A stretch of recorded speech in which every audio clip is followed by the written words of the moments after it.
এই বালতিটা আমাদের না, আবার ভর্তি হয়েছে। ঝড় উঠেছিল বন্ধুরা, সেজন্য বাগানে গিয়েছিলাম আম কুড়াতে। সেখানে সবাই আম কুড়াচ্ছিল, আমিও গিয়েছিলাম। দেখা যাক যে সামনে এখানে আম পাওয়া যায় কিনা। আর বাগানটা দেখতে পাচ্ছেন কত বড়। আর এগুলো কিন্তু আম গাছ, জাম গাছ সব গাছে আছে, কিন্তু আম গাছ বেশি আছে।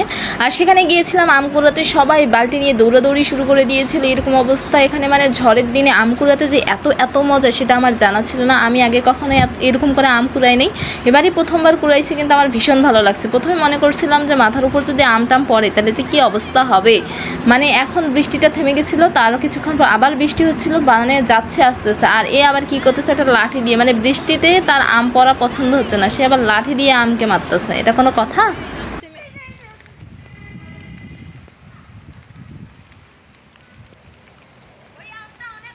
আজকে তো কতগুলা। হ্যাঁ,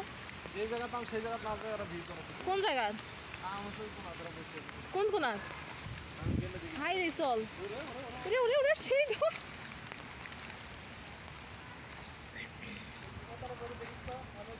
কই যাবি তুই? আচ্ছা আমি এই দেখ।